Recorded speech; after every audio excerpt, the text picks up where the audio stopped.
Euh, et il va nous entretenir ce soir sur euh, comprendre le mystère de l'Immaculée Conception, comprendre et bien vivre le mystère de l'Immaculée Conception. Mon père, je te laisse la parole. Merci, l'abbé Kazaja Richard. Me voici avec vous, on va dire presque une semaine après notre première rencontre portant sur le thème de l'Avent. Aujourd'hui, l'occasion m'est donnée de vous entretenir sur l'Immaculée Conception. Mais avant tout, je voudrais vous dire bonsoir et merci pour vos prières.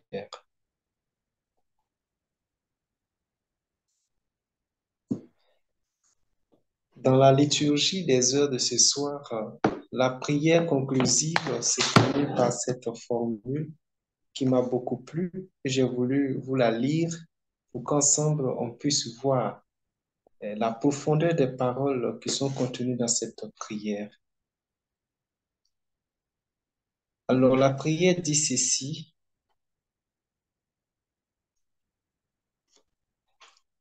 Seigneur, tu as préparé à ton Fils une demeure digne de lui par la conception immaculée de la Vierge, puisque tu l'as préservé de tout péché par une grâce venant déjà de la mort de ton Fils.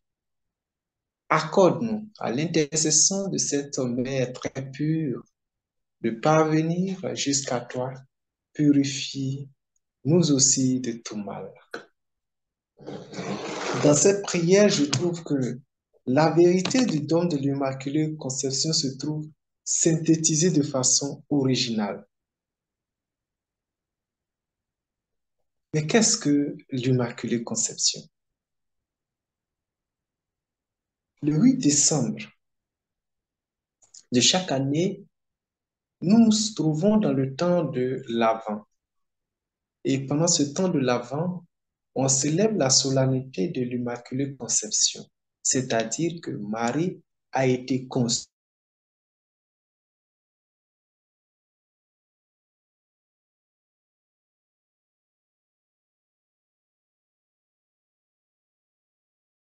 personnelle.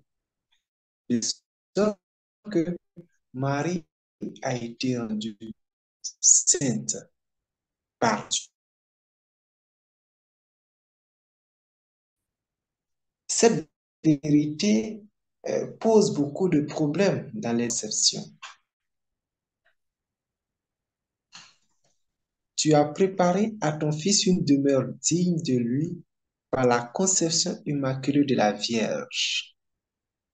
Donc, dans cette première expression, on voit déjà la finalité de la conception immaculée de la Vierge Marie. Il s'agissait de préparer une demeure pure au Fils de Dieu. Notre Seigneur Jésus-Christ est saint et trois fois saint. Il est le Dieu vivant. Il est Fils de Dieu, né de Dieu. Il était dans le sein de Dieu. Et une telle pureté ne peut pas cohabiter avec le péché. C'est pourquoi, justement, pour entrer dans la gloire de Dieu, nous avons besoin d'être saints, d'être rendus saints. D'où vient-il? Il vient de la grande épreuve. Ils ont lavé leurs vêtements dans le sang de l'agneau. Il nous faut être purifiés par le sang de l'agneau pour avoir le salut, pour entrer dans la demeure de Dieu. Et de cette même manière, pour que le Fils de Dieu puisse s'incarner dans la condition des hommes, il fallait aussi que sa sainteté soit préservée. Et justement, là où il prend chair, Dieu, dans sa grande bonté, a disposé intérieurement la Vierge Marie du péché, qui est justement la laideur de l'homme, pour qu'il puisse s'incarner et venir à l'homme dans sa pureté. Et donc, Dieu a préparé la Vierge Marie. Ça, c'est la vérité fondamentale. Pour que son Fils s'incarne, il fallait préparer une demeure pure pour son Fils. Et on poursuit pour dire que puisque tu l'as préservé de tout péché par une grâce venant déjà de la mort de ton Fils, cette expression est fondamentale. Dieu a préservé la Vierge Marie de tout péché. Ça veut dire de tes péchés personnels, et du péché originel. Nous connaissons le péché originel, le péché qu'on nous a appris dans la catéchèse, que nous avons hérité de nos parents, hein, Adam et Ève. Ce péché, nous naissons avec, il est lié à notre personne, au genre humain. Et c'est justement cela que le Christ a rompu par sa passion, mort et résurrection, par sa rédemption. Il nous accorde la grâce d'être libérés de ce péché. Justement, au baptême, nous sommes libérés du péché originel et du péché personnel. Nous naissons enfants de Dieu. Et donc, ce péché originel est impacté, justement, est lié à tous les hommes. Mais la Vierge Marie, par une grâce exceptionnelle, c'est fondamental, par une grâce exceptionnelle, Dieu l'a préservé de ce péché-là, également de ses péchés personnels. Et les péchés que chacun de nous commet tous les jours. La Vierge Marie aussi a été rendue pure de ces péchés-là. Mais comment a-t-elle été rendue pure? Parce que c'est compliqué de le dire, puisque déjà dans les Saintes Écritures, il est dit que tous ont péché. Tous ont péché et sont privés de la gloire de Dieu. Romains 3, 23. Nous avons été tous des pécheurs. C'est pourquoi le Christ nous a tous libérés, sauvés. Il a ouvert pour chacun d'entre nous la possibilité d'être libéré du péché.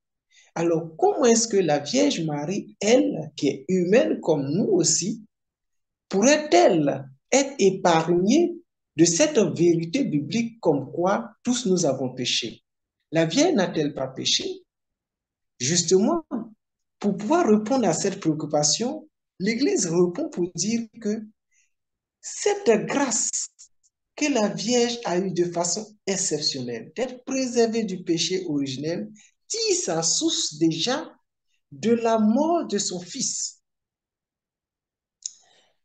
Et ça, c'est ce qu'on dit qui rend compliqué les choses parfois dans le langage de l'Église, parce que quand on se situe d'un point de vue temporel, Jésus, Marie naît dans le temps avant Jésus, l'incarnation de Jésus. Donc Marie naît, et nous disons que Marie qui naît déjà de Anne et Joachim, elle naît pure, épargnée du péché originel. Et cette Marie grandit, et à un âge donné, elle reçoit la grâce de concevoir le Fils de Dieu. Et donc, ça veut dire, depuis que Marie grandit, elle aurait pu commettre des péchés. Et après la naissance de Jésus, Marie a continué de vivre. Elle a certainement donc commis d'autres péchés.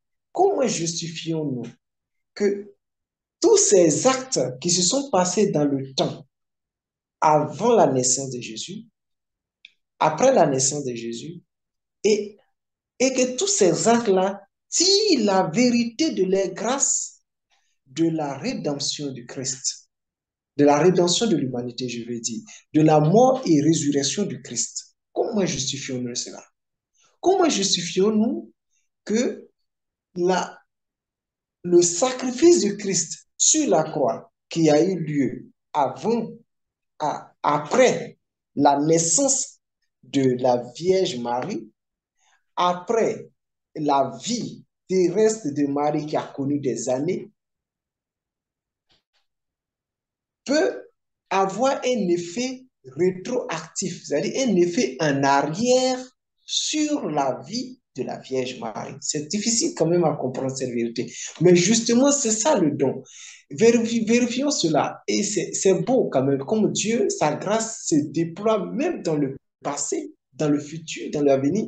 On dit qu'à la résurrection du Christ, on dit plusieurs corps de mort ce jour-là sont ressuscités. Plusieurs sont sortis de leur tombeau ce jour-là.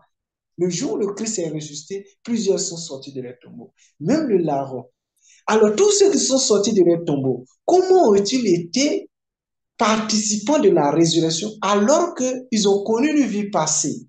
Ça veut dire que le sang du Christ qui a été versé en croix, ce sang-là rachète l'humanité tout entière depuis la Genèse, depuis la création. La rédemption du Christ établit son effet même dans le passé, parce que rien n'est passé pour Dieu. On dit, Dieu n'est pas le Dieu des morts, mais le Dieu des vivants. Donc, l'action de Dieu prend en compte et le passé, et le présent, et le futur.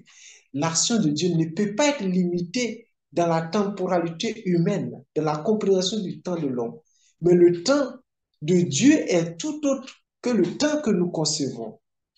Et c'est ça la beauté. Donc, c'est ça l'œuvre de la grâce exceptionnelle de laquelle la Vierge Marie bénéficie. La rédemption, c'est-à-dire le sacrifice opéré de Jésus-Christ sur la croix pour sauver l'humanité tout entière de son péché, déjà ce sacrifice, avant qu'il ne s'accomplisse, a un effet positif déjà. Ça veut dire que ce que le Christ va accomplir, Marie a commencé à bénéficier de cette grâce déjà, dès sa conception et dans sa vie totale. Toute sa vie, Marie bénéficie de cette grâce de la rédemption. Et vraiment, c'est vraiment fondamental de comprendre que les Écritures le disent.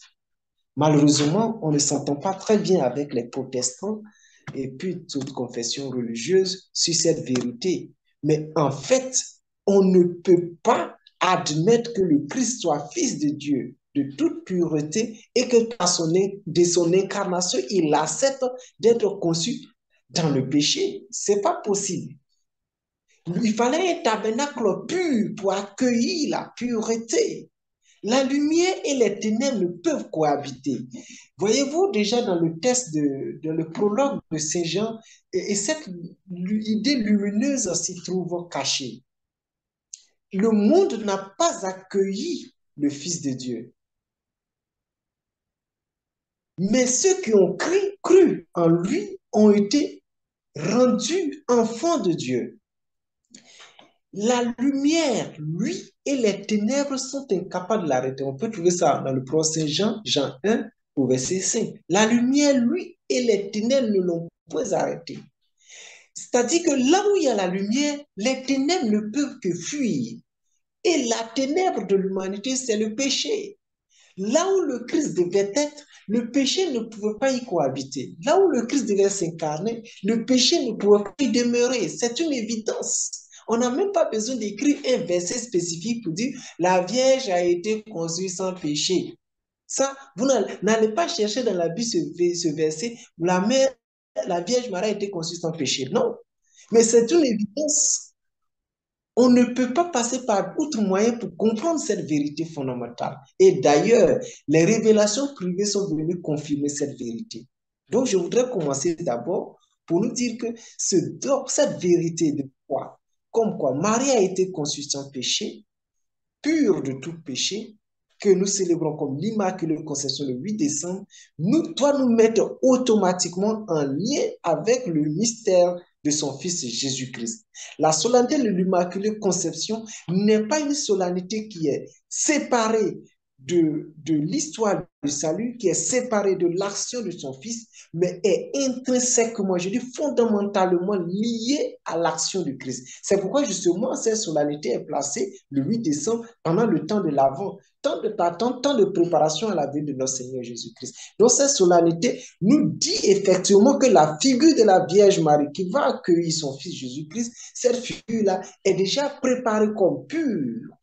Et Marie devient en ce sens, et là je tombe disons, par une petite forme d'actualisation, et justement, Marie devient pour nous un modèle de cette pureté qu'il faut imiter pendant le temps de l'Avent.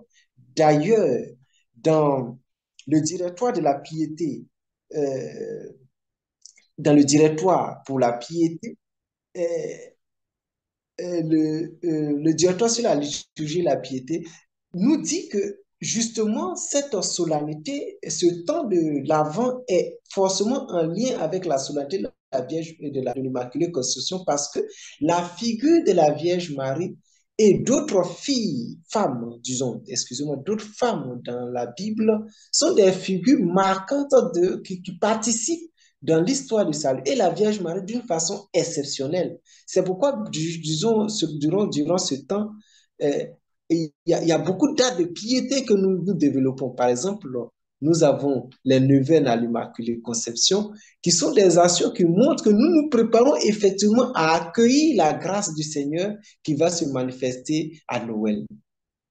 Et donc, chers frères et sœurs, l'Église nous offre une occasion exceptionnelle de regarder la Vierge Marie comme un modèle pour nous parce qu'elle a reçu cette grâce d'être rendus purs. Et cette grâce nous est donnée à nous aussi par Jésus-Christ. De la même manière que par le Christ. Parce que la prière nous le dit, par sa mort, déjà de la grâce issue de la mort de son Fils, la Vierge Marie en a bénéficié. Nous aussi, nous sommes appelés à bénéficier de cette grâce. Et donc, durant ce temps de l'Avent, l'occasion est exceptionnellement donnée à l'humanité tout entière et à nous, de façon particulière en tant que chrétiens, de regarder la Vierge Marie comme un modèle de foi, un modèle de pureté et d'imiter ce chemin. Et ce chemin, c'est le chemin des oui. Dès que la Vierge Marie a dit oui à l'ange Gabriel, elle disait oui à la lumière, elle disait oui. Contrairement au monde qui n'a pas accueilli la lumière, elle disait oui à cette lumière pour qu'elle luise et transforme sa vie. Et donc, la solennité de l'Immaculée Conception vient nous dire, d'une certaine manière, de dire oui à la parole de Dieu, oui à la volonté de Dieu, oui à Jésus-Christ dans nos vies personnelles. Et que ce oui-là soit une porte ouverte pour dire,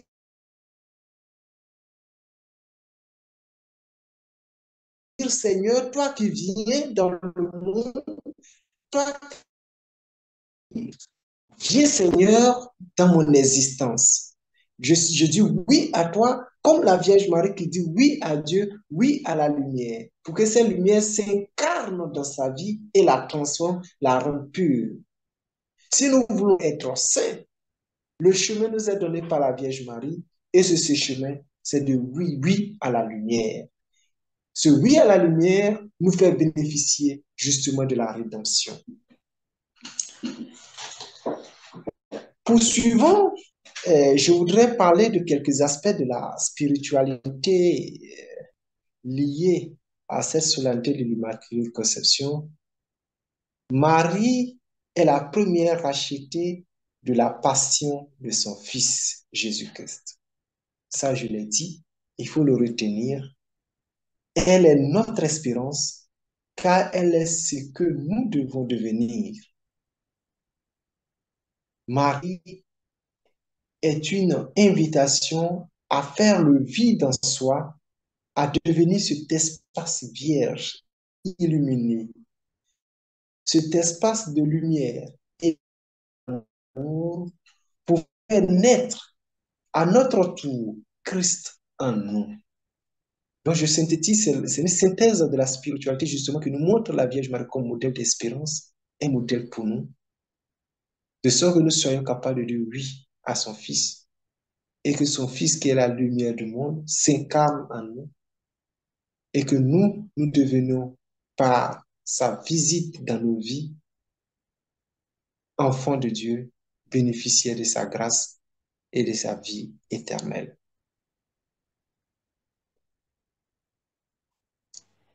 Alors, je voudrais remonter un peu pour vous parler quand même du dogme du pape Pie VI. Le 8 décembre 1854, déclarait, nous déclarons, nous prononçons et définissons que la doctrine qui tient que la bienheureuse Vierge Marie a été, aux premiers instants de sa conception, par une grâce et une faveur singulière de Dieu Tout-Puissant, en vue du mérite de Jésus-Christ, sauveur du genre humain, préservé intact de toute souillure du péché originel, est une doctrine révélée de Dieu et qu'ainsi elle doit être crue fermement et constamment par tous les fidèles. Donc là, le pape était en train de prononcer ce que nous une vérité de foi. Et il me vient à l'esprit à cet instant de dire, parfois, nous les hommes, dans nos jugements, quand nous lisons les Saintes Écritures, parfois, nous limitons l'action de Dieu. Nous limitons l'action de Dieu. Si Dieu a donné la grâce à des hommes comme Padre Pio, pour exercer un ministère extraordinaire. La grâce à des hommes comme le pape Jean-Paul II pour exercer un ministère extraordinaire, Vierge Marie pour la préserver du péché. C'est cela que Dieu n'aurait pas pu faire. Surtout que justement, l'œuvre que le Christ devait accomplir devait avoir aussi cette finalité de la rédemption de l'humanité tout entière. Chers frères, chères sœurs, nous avons à accueillir cette vérité de foi pour nous laisser illuminer par la vie de la Vierge Marie, par les dons de la grâce de Dieu et également par l'amour de Dieu qui veut se transmettre à l'humanité tout entière. L'Église ne s'est pas trompée. D'ailleurs, l'Église ne se trompe pas de cette manière. L'Église est dans la vérité, une vérité de foi que nous devons accueillir. Je voudrais à présent faire un lien entre la solennité de l'Immaculée Conception et nos vies personnelles en tant que chrétiens. La Vierge Marie a été préservée du péché. Dieu lui a fait cette grâce de la garder pure toute sa vie. Le péché est la chose qui défigure l'humanité et l'éloigne de la beauté de la lumière de Dieu.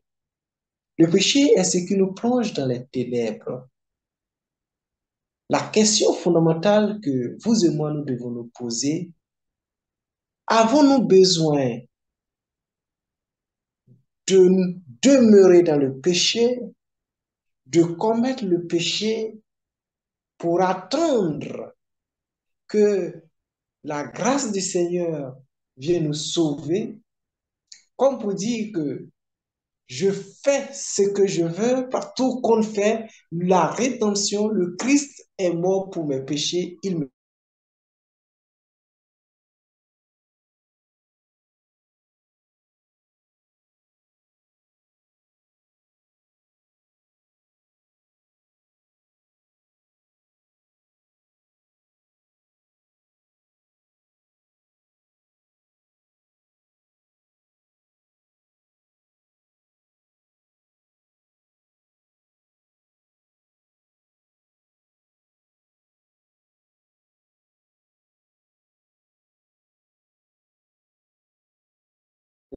vous me recevez. J'ai été déconnecté. Excusez-moi, je suis dans une région où la connexion Internet n'est pas toujours bonne. Le réseau est très instable et donc je m'excuse pour la qualité de la communication de ce soir. Ce n'est pas ma faute. Bon, c'est là où nous sommes. On espère qu'un jour on aura un réseau meilleur. Mais pour l'heure, nous allons nous débrouiller avec ce que nous avons reçu. Alors, j'étais en train de vous parler du lien que je veux établir entre la solennité de l'Immaculée Conception, entre la vérité, le dogme de l'Immaculée Conception et nos vies personnelles. Alors, nous disons que la Vierge Marie a été préservée du péché. Elle a été rendue pure. Mais en même temps, quand on regarde la vie de la Vierge Marie, on se rend compte qu'il n'y a pas eu une volonté de cohabiter avec le péché. La Vierge Marie a rejeté le péché. Sa volonté expresse était d'appliquer ce que la parole de Dieu lui dit. Et c'est pourquoi justement le Seigneur le dit, elle est bien heureuse. Bien heureuse parce que elle écoute la parole de Dieu et la met en pratique. Ce qui fait de la Vierge Marie, la sainte, la pure, c'est son fiat à la volonté de Dieu. Son effort de lutter contre le péché et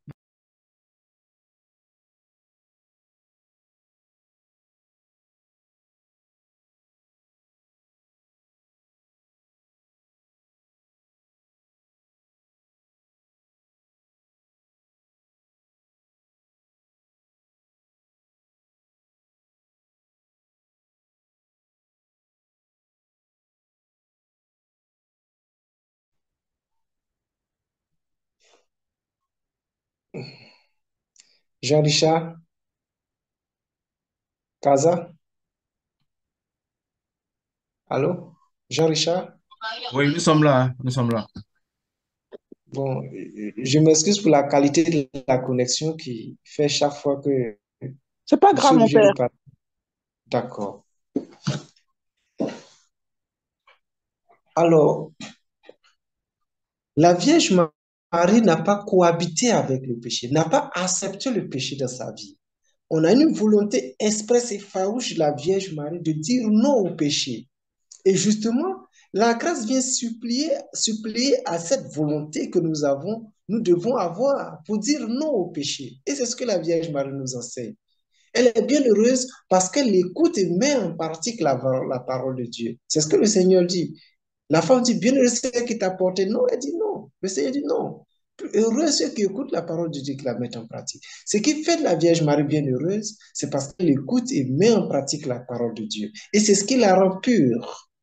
Et justement, si nous voulons imiter cette pureté de la Vierge Marie, nous ne devons pas cohabiter avec le péché, espérant contre toute espérance qu'un jour, la grâce du Seigneur vient comme nous enlever de ce puits sans que nous ne fassions un effort. Il y a un proverbe chez nous qui dit qu'un enfant veut qu'on le soulève, qu'on le prenne, il soulève les bras.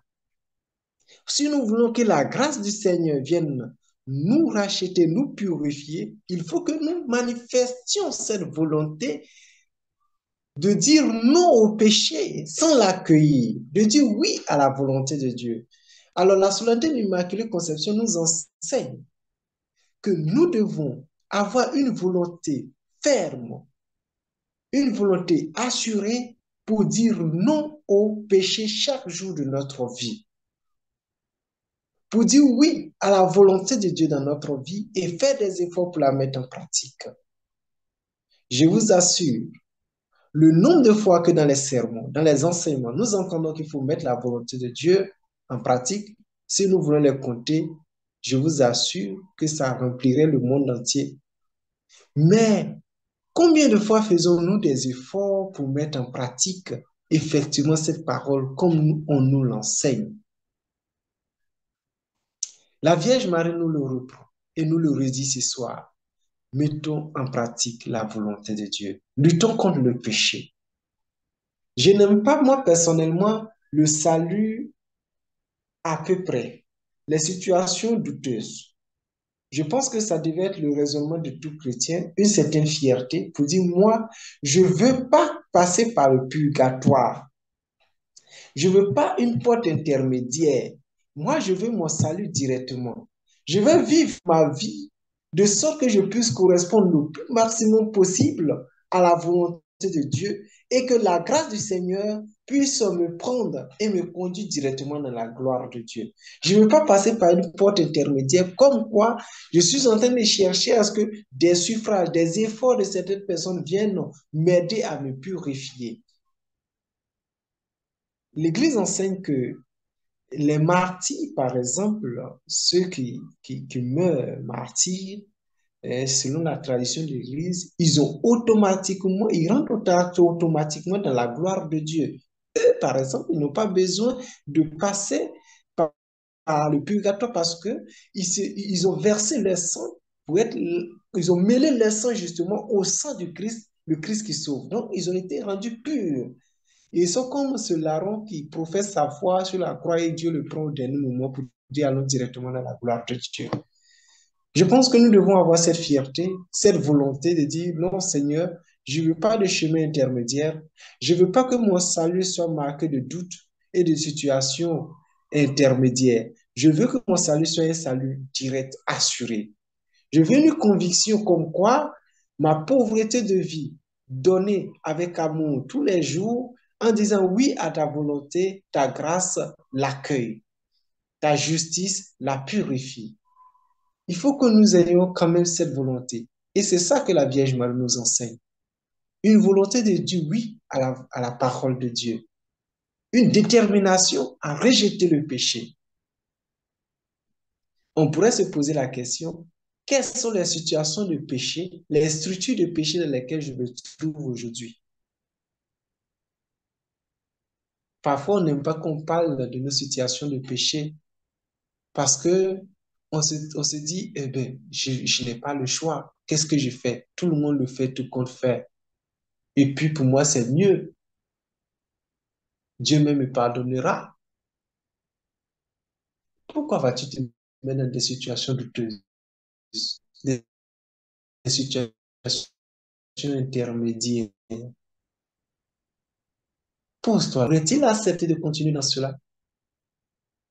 Il faut ce sursaut insurrectionnel contre le péché, contre mon péché, contre ce à quoi je me suis établi.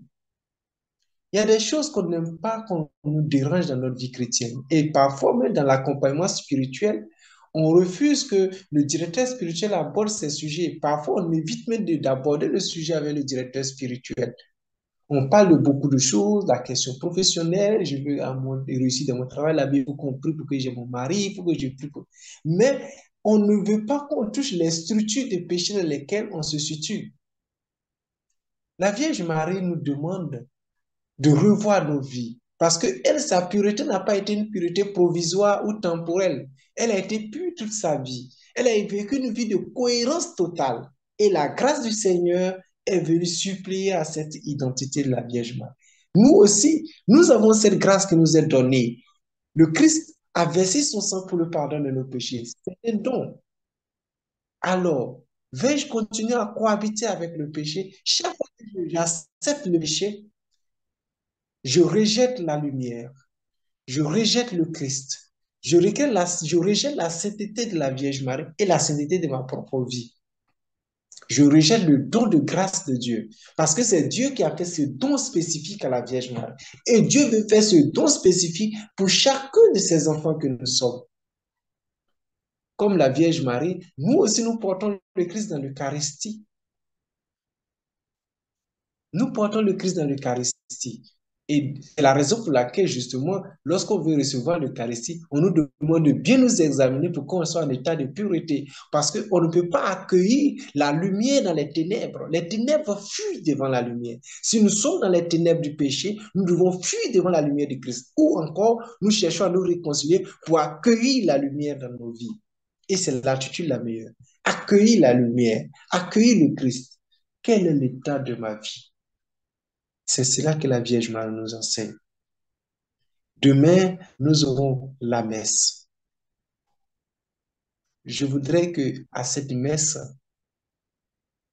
tu demandes à la Vierge Marie de te donner la grâce de dire oui au Christ et de quitter tes structures de péché, ce dans quoi tu es établi et tu ne veux pas qu'on dérange. C'est douloureux, ça sera choquant, ça va causer des plaies. Mais je te dis que ça n'a pas été facile pour la Vierge Marie et ça ne doit pas être facile pour toi. Et tu ne dois pas chercher cette facilité. Accepte de quitter ton péché. Réconcilie-toi vraiment avec le Christ et commence à vivre dans la vérité, quel que soit le poids de cette vérité. Assuré que ton Seigneur ne t'abandonnera pas, sa grâce t'aidera. La Vierge Immaculée frappe à ta porte. Le Christ frappe à ta porte. Sa grâce est là pour toi. Vas-tu laisser le sang du Christ couler sur l'autel sans te baigner, sans te purifier?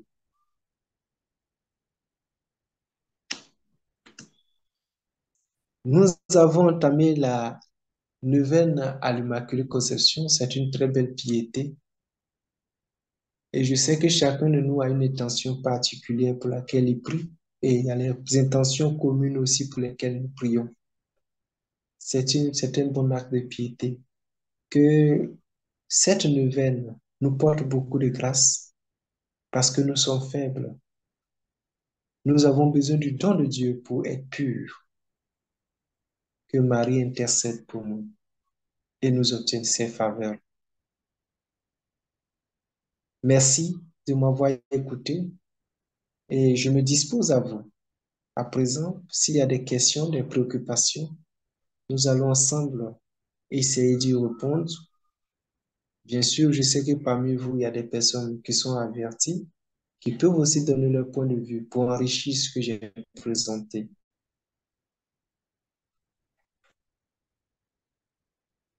Jean-Richard? Merci beaucoup, mon frère, pour cette très belle intervention.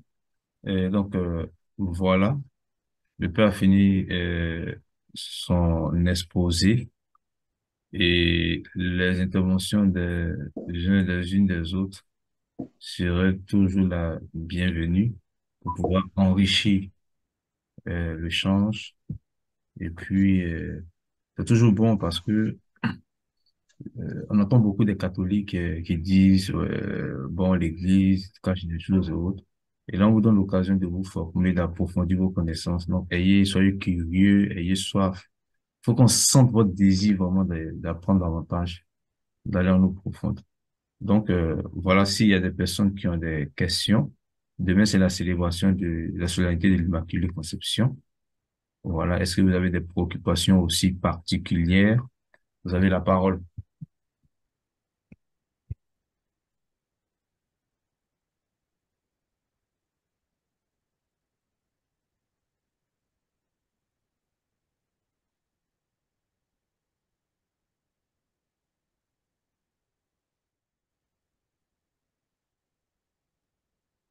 Et s'il y a personne? Il y a personne? D'accord. Donc, s'il y a personne, je suppose que le message, vu la qualité du message, le message a été bien perçu, il est bien passé. On va demander au Père de nous donner la bénédiction, de faire la prière de fin, de donner la bénédiction finale, tout en rappelant que demain encore, nous nous retrouvons, puisque nous sommes dans notre programme du mois de décembre. Je crois que les unes, les autres, tout le monde l'a reçu. On va essayer de rester fidèle. Et je rappelle encore que, tout en disant merci encore au Père Abel pour vraiment sa disponibilité. Le Père Abel est membre de la famille Bénédiction et c'est l'un de vos pères. Voilà. Et je rappelle qu'il sera ordonné prêtre de Jésus-Christ le samedi 23 décembre à Catiola avec le Père qu'on n'est pas fait. Donc, voilà, c'est bon de le porter en prière et puis à chacun, chacune, voilà, autant qu'on peut le soutenir, les soutenir, voilà, sur ce chemin de consécration entière à notre Seigneur Jésus-Christ. Père, voilà, je te laisse la parole pour la prière de fin, la bénédiction, Notre secours est dans le nom du Seigneur qui a fait le ciel qui et a la fait terre. le ciel et la terre. Père éternel et tout-puissant, reçois notre action de grâce pour tous les bienfaits réalisés. Marie, notre mère, tu l'as préservée du péché pour la présenter à nous pure, afin d'appeler l'humanité tout entière à cette pureté. Par elle, tu nous annonçais le temps du salut, le temps de la sainteté. Accorde-nous d'avoir une volonté ferme pour dire non au péché et oui à la grâce donnée en Jésus-Christ. Que par la médiation de la Vierge Marie, nos prières ferventes montent favorablement vers toi, Seigneur, et que le don de ta grâce supplie à nos insuffisances et nous accompagne tous les jours de nos vies. Nous te le Amen. demandons, Père très saint, toi qui vis et règnes pour les siècles des siècles. Amen. Amen. Amen. Le Seigneur est avec vous Et Et et avec avec votre esprit. Dieu Tout-Puissant vous bénisse, le Père et le Fils et le Saint-Esprit. Amen. Amen. Demeurez dans la paix du Christ. Nous rendons Nous grâce. rendons grâce à Dieu. Ok. Sainte Marie, notre espérance, siège de la sagesse, Priez pour nous. priez pour nous. Priez pour nous. Bonne nuit à tous et à chacun. Bonne nuit à tous et à Merci, mon toutes. Père. Merci beaucoup, mon Père. Et comment dirais-je, je dirais calmement.